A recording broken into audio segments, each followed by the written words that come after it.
Aleluia. Meus irmãos, a paz do Senhor Jesus? Amém. Dá para melhorar a paz do Senhor Jesus? Amém. Quem está feliz por estar aqui hoje, diga eu estou. Quem está com calor, diga glória a Deus. Está quente em Sorocaba hoje, não? Você pode olhar para alguém, sorrir e dizer que bom que você está aqui hoje. Só para quebrar o gelo aí, mas é para sorrir, crente. Graças a Deus. Meus irmãos, eu gostaria de, antes de nós entrarmos aqui pela palavra, fazer alguns agradecimentos. Primeiramente a Deus pela honra de estar aqui nesta casa e ministrar a sua palavra. Ao Felipe e sua esposa, Deus abençoe a vida de vocês. Pela confiança de me indicar para esse trabalho, Deus abençoe demais a vida de vocês. Eu tenho orado por vocês com frequência. Deus abençoe. Eu louvo a Deus pelo pastor. Deus abençoe, pastor, pela confiança no Felipe e também em mim, né, por permitir fazer uso desse altar. Eu gostaria de apresentar aqui parte da minha família, irmãos. Na hora que o pastor falou assim, para profetizar sobre a madre, né, da esposa, eu falei, aqui não, está fechado em nome de Jesus. Eu tenho... minha esposa está aqui me acompanhando hoje, Caroline, dá um glória aí, amor. Ela está com a minha filha mais nova no colo, de 3 meses e alguns dias. Nasceu há pouco tempo, a Helena. E nós também temos um filho de 2 anos e 4 meses, se não me falha a memória, que é o Heitor. O Heitor, ele não pôde vir, ele escolheu hoje, pastor, pela primeira vez que isso aconteceu, ele escolheu ficar com a avó. Porque normalmente nós não o trazemos, porque ele é muito pentecostal. Eu estava vendo, vocês dão glória porque não é com vocês. Eu estava vendo a apresentação das crianças aqui. Se o Heitor estivesse aqui, ele tinha pulado umas 3 vezes aqui do púlpito. Ele é uma bênção, meus irmãos. Ele chama Heitor, as irmãs na igreja lá chamam ele de terror, por algum motivo, mas ele é uma bênção. É que sempre, desde que nasceu, ele sempre foi muito pentecostal, né? Principalmente nas madrugadas. A Helena é o oposto, pastor. A Helena é a calmaria. Graças a Deus, dorme a noite inteira. Quem tem filho novo sabe do que eu estou falando, já deve entender o que eu estou falando aqui. Mas eu estou feliz demais por estar aqui essa noite e eu espero que Deus possa, através da sua palavra, abundar com a sua presença, a sua graça aqui essa noite. Meus irmãos, eu quero convidar você a abrir a sua Bíblia e fazer como o pastor desta casa ensina. Se ele ensina a ficar de pé, fique de pé. Se ele ensina a continuar sentado, pode continuar sentado. Mas abra a sua Bíblia comigo em Gênesis, capítulo de número 1.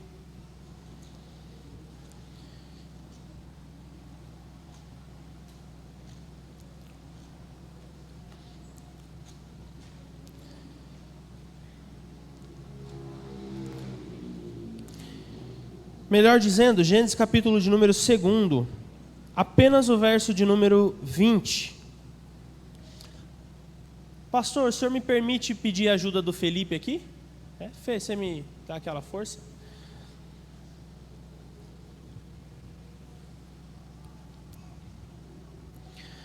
Você encontrou? Dá um glória aí.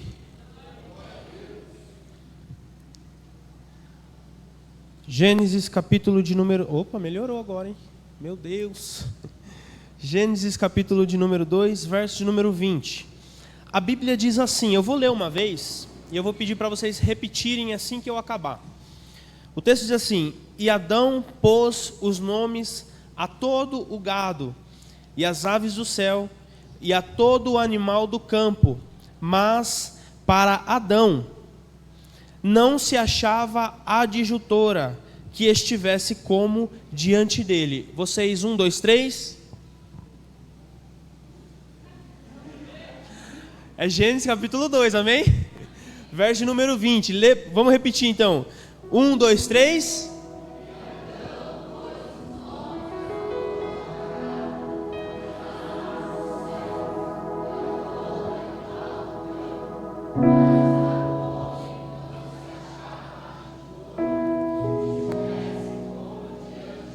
Glória a Deus. Feche seus olhos comigo. Eu sei que já foi orado, mas eu gosto sempre de fazer essa oração em complemento. Feche seus olhos, todos vocês, fechem os olhos. Repete assim comigo, Pai. Não, muita boca, pouca voz. Pai, fala comigo. O meu coração está pronto para receber a Tua palavra. Não me deixa sair daqui sem ouvir a Tua voz, mas que eu seja, reforça isso agora, impactado, renovado, transformado pelo poder da tua palavra. Só quem acredita nisso, levanta a mão para cima e dá um brado de glória.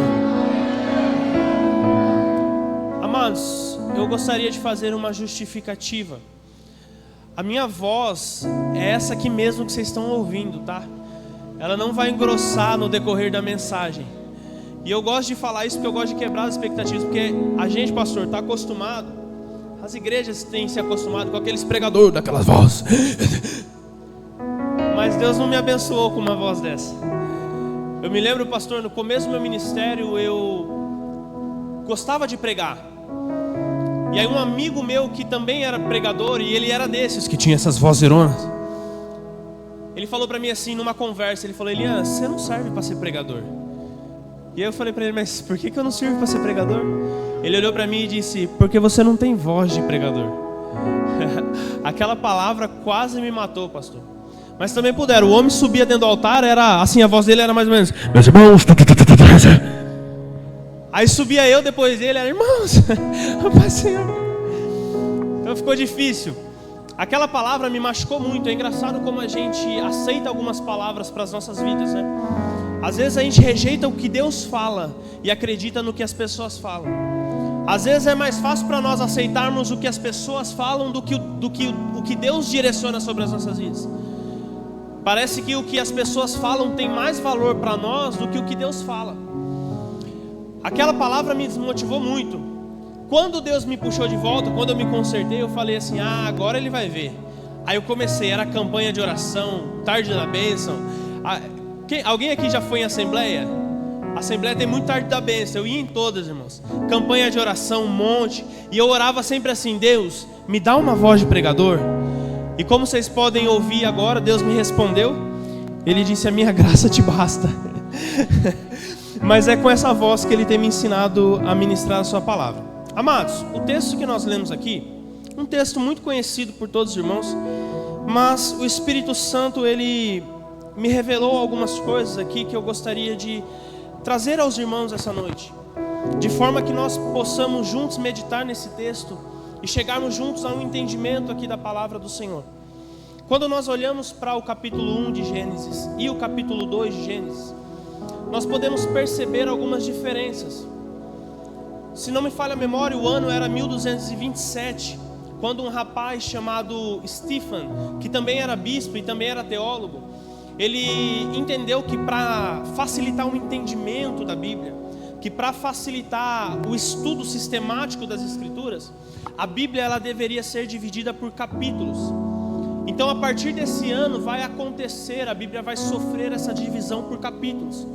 E esse rapaz, o bispo Stephen, ele vai entender o seguinte, que a divisão do capítulo 1 de Gênesis para o capítulo 2 de Gênesis deveria acontecer, e na verdade acontece, quando o texto deixa de falar sobre a criação e passa a falar sobre a formação. Então, quando nós olhamos para esse texto, nós podemos perceber o seguinte: o capítulo de número 1 de Gênesis, ele vai tratar a respeito da criação. Fala com bastante força assim: criação. Mas o capítulo de número 2, ele vai falar sobre a formação. Diga: formação. Quando nós entendemos um pouco da Bíblia, nós aprendemos que a Bíblia originalmente foi escrita em 3 idiomas. O primeiro idioma é o hebraico. Algumas partes do Antigo Testamento também em aramaico, e o Novo Testamento todo em grego. No Antigo Testamento, o hebraico aqui, ele vai trazer alguns significados, porque o hebraico ele tem algumas vertentes de significado, de entendimento. Então a palavra criar aqui, no primeiro texto, no capítulo de número 1, verso de número 1, onde a Bíblia diz: e criou Deus os céus e a terra. A palavra para criar aqui é barar. E barar traz um sentido muito interessante, muito forte, porque barar vai significar trazer à existência do nada, trazer à existência sem a necessidade de uma matéria-prima. Já no capítulo de número 2, a palavra usada no original hebraico para formar, e formou Deus o homem, a palavra original ali é azar. E Azar, apesar de muito parecido com Bará, ela traz um significado diferente, porque ela significa criar a partir de alguma coisa. Então, só para a gente gravar e entender, o capítulo de número 1, Deus está trazendo a existência do nada, sem a necessidade de uma matéria-prima. Mas no capítulo de número 2, Deus está trazendo a existência a partir de algo. Aqui eu acho interessante, porque aqui nós já começamos a ver um modo operante de Deus. Porque quando Deus não traz a existência do nada, Ele faz a partir de alguma coisa. E se Ele não faz a partir de alguma coisa, Deus faz do nada. Você pode me ajudar a profetizar para alguém, por favor? Olhe para alguém com autoridade e diga assim: se Deus não usar o que você já tem... Ah não, crente, nem eu acreditei nisso aí. Fala com força, diga: se Deus não usar o que você já tem, Ele vai fazer existir do nada. Agora olha para o outro lado, se você puder, e profetiza para ele assim, ó: mas se Ele não usar o que você já tem, aliás, se Ele não trouxer do nada, diga aí para ele. Profetiza para ele e diga: Ele vai fazer de algo que você já tem. Eu quero lançar uma palavra profética para a vida de alguém que veio receber essa noite aqui neste culto. Eu não sei como começou o seu 2023. Talvez o seu 2023 tenha começado mais difícil do que acabou o seu 2022. Mas eu tenho uma palavra de Deus para alguém essa noite aqui. Olha, eu quero dizer para você que você vai acabar janeiro dizendo o seguinte: eu não sei de onde veio, mas veio. Eu não sei como aconteceu, mas aconteceu. Eu não sei de onde surgiu, mas surgiu. E Deus estará olhando para você e dizendo: foi eu que fiz acontecer, foi eu que trouxe a existência. Porque se eu não trago a existência do nada, eu moldo alguma coisa, mas eu farei acontecer sobre a sua vida. Quem recebe essa palavra, diga amém.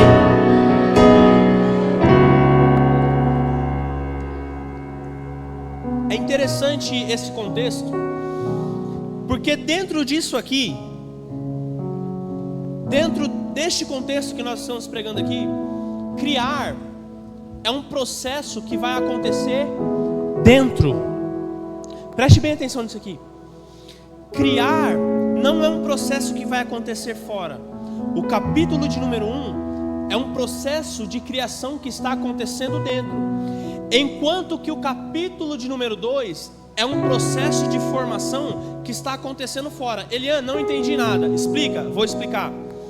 Quando um pintor vai pintar uma tela, a tela já existe dentro do pintor, antes de existir no mundo material. Primeiro ele cria a tela no seu coração, na sua alma, depois ele passa aquela tela para um quadro. Então aquela tela primeiro existe dentro dele, para depois existir no mundo material. Quando um compositor vai compor uma canção, a canção primeiro existe dentro dele, para depois existir no mundo material. Aqui é exatamente isso que acontece. Quando Deus está criando o homem no capítulo 1, Deus está criando o homem dentro de si. Porque o texto está dizendo assim: e criou Deus o homem, macho e fêmea os criou. Mas no capítulo de número 2, o que acontece é que Deus vai trazer para fora, externalizar aquilo que estava dentro. Elian, me prova na Bíblia, eu provo. No capítulo de número 2, você vai ver Deus formando um boneco de terra, e ele vai naquele boneco de terra e ele assopra. Soprar é tirar de dentro para fora, trazer aquilo que está dentro para fora. E a Bíblia fala que esse processo, quando Deus sopra no boneco, a partir daquele momento o boneco passa a ser uma alma vivente. Então perceba que no capítulo de número 1, Deus está criando dentro dele, para no capítulo de número 2 ele trazer para fora a sua criação e moldar a partir de alguma coisa. Elian, o que isso tem a ver comigo? Sabe o que isso tem a ver com você? É porque às vezes a gente não entende, ou pelo menos se entende e esquece qual é o nosso valor, qual é o nosso tamanho. Sabe por que eu estou falando isso? Porque hoje pessoas estão jogadas nas ruas, jogadas por causa de bebedeiras, por causa de álcool, por causa de drogas, Talvez alguns jovens sejam jogados dentro das suas casas, na depressão, sofrendo de ansiedade, porque estão se esquecendo do seu valor. Eu tenho uma notícia para você: você já habitava o coração de Deus muito tempo antes de você pisar nessa terra. Não, eu quero repetir isso porque eu quero que você entenda. Você já morava no coração de Deus antes de habitar essa terra. Elian, o que isso quer dizer? Que você foi gerado na eternidade. É por isso que o mundo não te entende. É por isso que o mundo olha para você e fala assim: como é que pode? Com tanto sofrimento, com tanta luta, com tanta lágrima, ele ainda está indo para a consagração. Como que pode? Com tanta dívida, com tanta conta, tanto sofrimento, ela ainda continua adorando. É que o mundo não entende que o que foi gerado na eternidade não se aplica às leis aqui da terra. Porque para o mundo, quem sofre não adora. Porque para o mundo, quem chora não vem para a consagração. Porque para o mundo, quem sofre não fica de pé. Só que Deus está dizendo: você não foi gerado nessa terra. As regras do mundo não se aplicam a você. Você foi gerado na eternidade. E o que é gerado na eternidade não se aplica às leis da terra. É por isso que você não nasceu para ser um perdedor. É por isso que Deus te trouxe até esta noite aqui, para te lembrar o seu tamanho e o seu valor. Ele está dizendo: ei, o mundo não se aplica a você. As regras do mundo não se aplicam a você. Pode estar sofrendo, mas você continua de pé. Pode estar chorando, mas você continua de pé. Pode estar doendo, mas você continua de pé. Não importa o que está acontecendo, você ainda está aqui na consagração dessa igreja, dizendo: Deus, obrigado pela minha vida. Deus, obrigado pelo que o Senhor tem feito. É por isso que o mundo não te entende. Sabe o que eu acho bonito nisso aqui? Eu vou começar agora.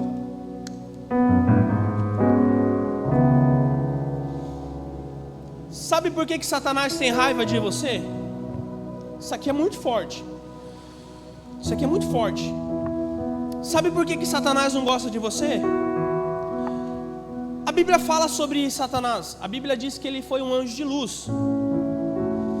A Bíblia diz, não sou eu que estou dizendo, a Bíblia diz que no seu corpo havia pedras preciosas cravejadas. O camarada era bonito.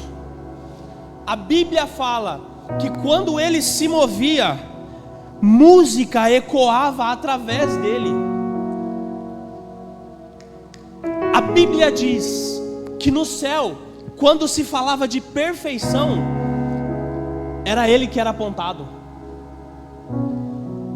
Aqui vem a parte mais linda. Só que ele deixa isso entrar no seu coração. E aí nasce no coração dele um desejo: colocarei o meu trono acima das mais altas nuvens. E o texto diz: e serei semelhante ao Altíssimo. Ele não quer ser maior, ele quer ser semelhante. Qual que foi o resultado?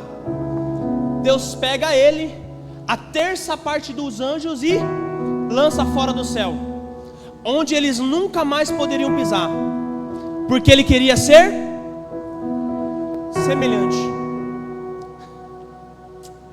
Aí, pastorzão, Deus desce na terra. Deus desce na terra, pega um pouco de barro. Eu imagino Deus moldando aquele boneco. Sabe o que é lindo nisso aqui? Quem já andou no barro? Você já andou no barro? Não dá um ódio? Você já teve que limpar o tênis que está com barro? Não é terrível? Deixa eu perguntar aqui: que valor que você dá para aquele barro que você pisou? Nenhum. Não tem valor nenhum. Você só lava do tênis e fica com raiva.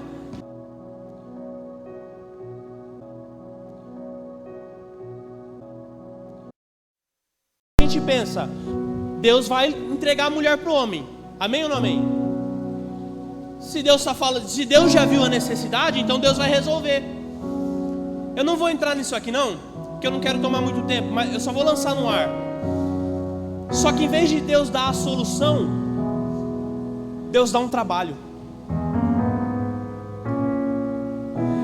Aqui tem duas coisas que me chamam a atenção, pastor. A primeira é que até na Bíblia, antes de relacionamento, vem trabalho. Isso aqui eu vou deixar para um culto de jovens, que vocês me convidarem. A segunda coisa é que a necessidade se apresentou num lugar de comunhão. E Deus não sanou a necessidade, mas deu uma função para Adão. Sabe o que eu vejo Deus falando para alguém aqui? Pode estar se apresentando necessidade, mas continua fazendo aquilo que eu te chamei para fazer.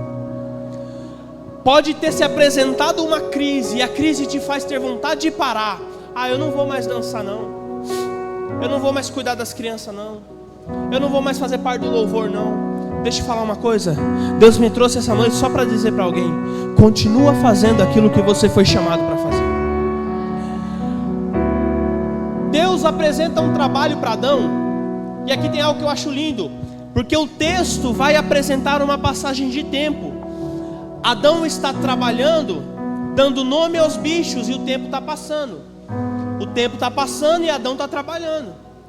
Aí no verso de número 22, 21, aquela necessidade que Deus viu no verso de número 18 se apresenta para Adão. E o texto diz: mas para Adão, foi o texto que nós lemos, não se achava adjuntora que estivesse diante dele e correspondesse. Ou seja, a necessidade que Deus viu no verso de número 18 se apresentou para Adão agora, no verso de número 21. Porque Deus já sabe o que você precisa antes mesmo dessa necessidade se apresentar. Tem coisa que você não precisa falar para Deus, Ele sabe. Eu sinto uma autoridade muito forte de Deus aqui nisso. Deus sabe, irmão. Alguém chegou essa noite aqui achando que Deus não está vendo o que você está. Irmão, Deus está vendo. Essa necessidade, esse conflito, essa crise de hoje, Deus já viu. Sabe o que é mais lindo? Deus já respondeu. Ele já resolveu. Mas Elian, por que eu não estou vendo? Porque você não precisa ver.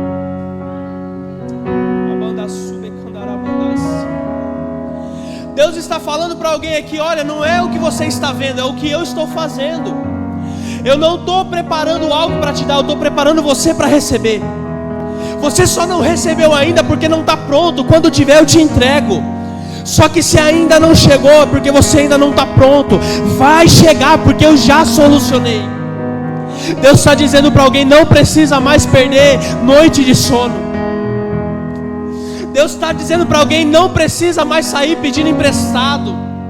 Deus está dizendo para alguém: não precisa desesperar. Eu já resolvi. Aqui vem a parte mais linda para mim desse texto. Irmãos, quem criou o mundo? Me ajuda aí, quem criou o mundo? Quem? Deus. Deus criou com o poder da palavra. Uma pergunta que eu faço para essa igreja: se Deus quisesse, com o poder que Ele tem, Ele poderia ter apenas estralado o dedo e Eva aparecia?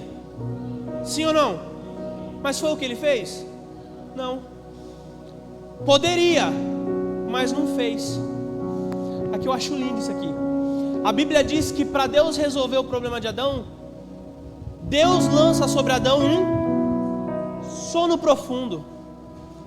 Varão, já esqueci seu nome, como que é mesmo? Robson. Na verdade, eu lembrei que eu fiquei com medo de errar. Robson, Deus precisava fazer Adão dormir? Não, mas fez. Robson, olha que interessante.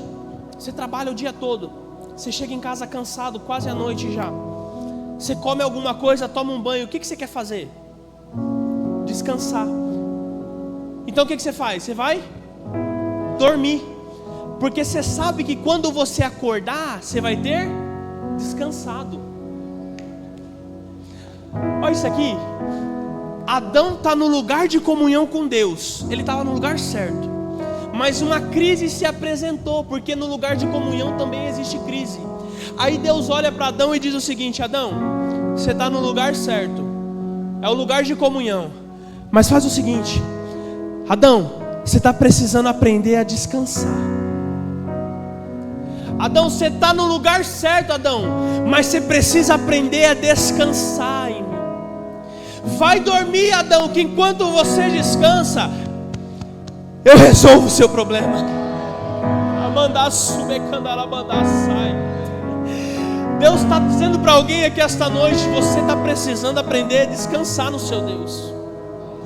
Chega de ficar desesperado, chega de perder noite de sono. Deus está dizendo: descansa. Aleluia. Quem pode receber essa palavra, levante sua mão e diga: eu recebo.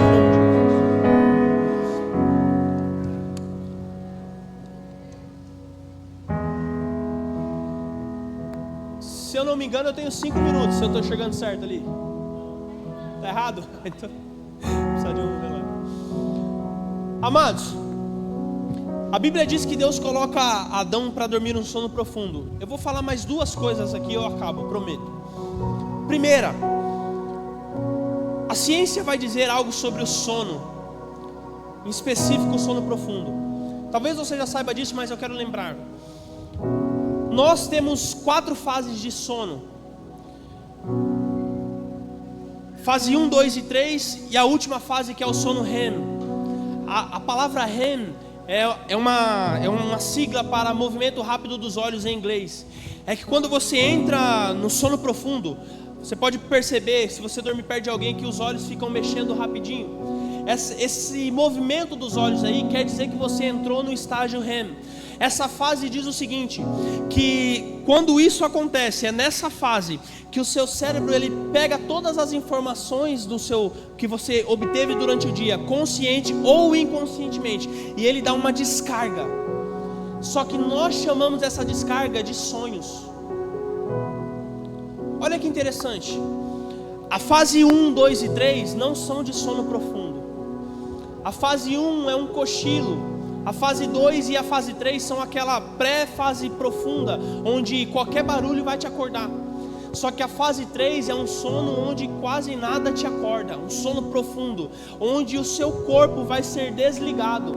Quem aqui já teve a experiência de acordar de noite sem conseguir mover o corpo? Abre o olho, fica desesperado. Já passaram por uma experiência assim? O que acontece aí é que o seu cérebro dá um tilt, ele acorda o cérebro, mas não liga o corpo. Aí tem gente que fala que isso é ataque espiritual, pode ser também, mas na maioria das vezes é o sono REM. Olha que interessante, é nesse sono profundo que você sonha. E eu não sei se você sabe, mas você sonha toda noite, mas o que acontece é que você não se lembra. Sabe o que eu acho interessante isso aqui? Que Deus não precisava ter feito Adão dormir. Deus não precisava ter colocado sobre ele um sono profundo, mas Deus coloca. Parece que eu vejo Deus falando para Adão: Adão, vai descansar, Adão. Só que enquanto você está descansando, Adão, pode sonhar. Pode sonhar, Adão. Sabe o que eu acho lindo nisso aqui? Porque muitos de nós, e eu falo isso sem medo de errar, muitos de nós já deixamos de sonhar faz tempo. A gente não sonha mais, a gente não projeta mais para o futuro, a gente está vivendo, deixando a vida levar, o que acontecer tá bom. Só que Deus me trouxe essa noite para dizer para alguém: volta a sonhar, volta a planejar. O que é? É uma casa maior? Volta a sonhar. É um templo maior? Volta a sonhar. É um carro melhor? Deus está dizendo: volta a sonhar. É a faculdade dos seus filhos ou a sua faculdade? Deus está dizendo: vai dar certo, volta a sonhar. Enquanto você está sonhando, eu estou trabalhando, mas volta a sonhar. Não desiste dos seus sonhos. Qual é o seu sonho? É ver a sua família no altar? É ver o seu marido, é ver a sua esposa, é ver os seus filhos, é ver o seu pai? Volta a sonhar. Deus está dizendo: descansa no lugar de comunhão. E enquanto você está neste lugar, pode sonhar. Aleluia. Infelizmente, eu me lembro, pastor, da época que eu era menor, meus 12, 13 anos. É engraçado que sonhos, eles são relativos ao tempo, né? quando você tem 12 anos de idade, você quer ser jogador de futebol. Só que eu nunca fui bom de futebol, mano. Pensa num menino ruim. Acho que Deus não queria, não. Aliás, futebol, pipa, esses negócios que a molecada... Eu sou ruim disso aí demais. Eu era sempre aquele último que era escolhido porque sobrava, sabe? Aí, não tem, você vai no gol, Elian. É terrível, irmãos. Aí você vai crescendo, os sonhos vão mudando. Então você tem 18 anos agora, você quer ter um carro bom. Você quer ter um bom emprego. Você faz 25, você quer casar. Tem alguém solteiro aqui ainda? Não tem? Noivo? Tá solteiro, irmão? Quantos anos você tem? Vai ficar solteiro mais um tempo ainda. Tô brincando, viu? O tempo vai passando e os sonhos vão mudando, já perceberam? Então o que você sonhava antes, hoje talvez não seja a mesma coisa. Os sonhos são relativos, só que Deus está dizendo para alguém tão forte isso aqui. Pode sonhar. Olha para a sua história. Almeja alguma coisa. Não fica vivendo só por viver, não. Planeja. Sonha. Deus está te dando liberdade para sonhar. Mas tem uma condição: fica no lugar de comunhão. Ele garante, fica no lugar de comunhão, que o seu sonho vai dar certo. Mas tem que estar no lugar de comunhão. A última coisa que eu falo e eu termino. Robson, Deus precisava ter arrancado a coluna, a costela de Adão? Se ele quisesse? Não precisava. Olha que interessante isso aqui. Ele não precisava ter arrancado a costela de Adão, mas ele faz. E tem coisa que Deus faz que a gente não entende. Só que olha isso aqui. Presta atenção nisso aqui, em nome de Jesus. Deus não precisava ter arrancado, mas arranca. A costela. A costela, ela faz parte de um grupo de ossos que faz parte do nosso esqueleto. Quando se fala de esqueleto, se fala de estrutura do corpo. O esqueleto humano é a estrutura do nosso corpo. Então, se você não tem esqueleto, você não consegue ficar de pé. Você pode até ter membros, órgãos, carne, músculo, pele, nervos, mas sem o esqueleto você não conseguiria ficar de pé. Porque o esqueleto é a sua estrutura. Eu quero repetir isso aqui. O esqueleto é a sua estrutura. Só que para resolver o problema de Adão, aonde que Deus vai tocar? Na estrutura.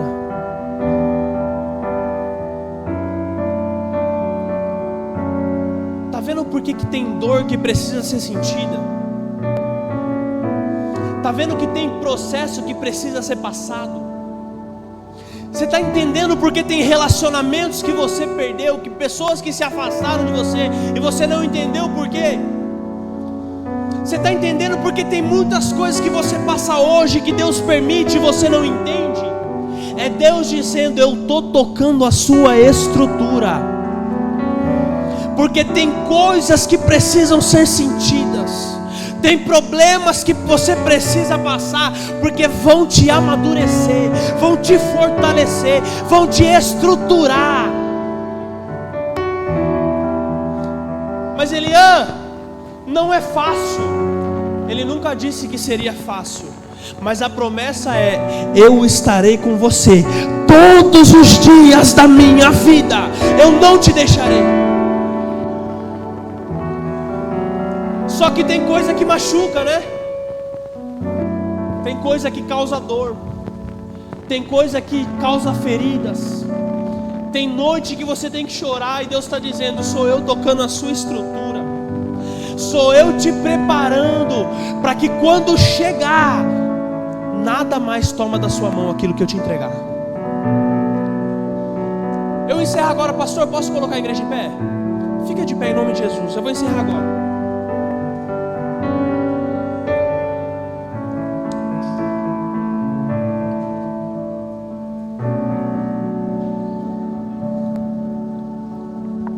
Ele dá último elemento que me chama muito a atenção aqui. A Bíblia não diz que quando Deus forma a Eva da costela de Adão, Deus coloca a Eva no jardim e diz: ó Eva, Adão está no meio, procura. A Bíblia não diz isso.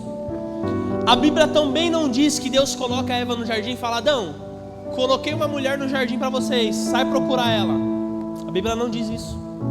Sabe o que a Bíblia diz? Que quando Deus forma a Eva, Deus toma a mulher que formou e leva até Adão. Elian, não entendi. Vou explicar. O segredo está em permanecer no lugar de comunhão com Deus. Ah não, gente, melhora esse glória aí. O segredo não está em sair correndo atrás. O segredo está em fica no lugar de comunhão. Deixa que eu trago para você. Deus está dizendo para alguém: não precisa procurar lá fora, não precisa correr atrás. Deus está dizendo: eu vou trazer e vou entregar na sua mão, mas fica no lugar de comunhão.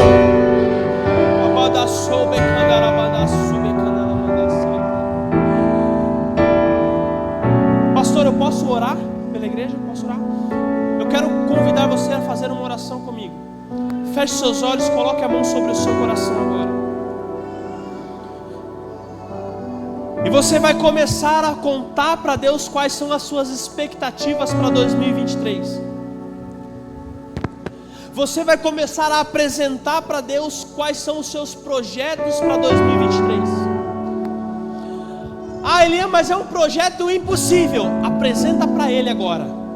Porque Ele está dizendo: olha, eu já desci, eu estou no lugar de comunhão.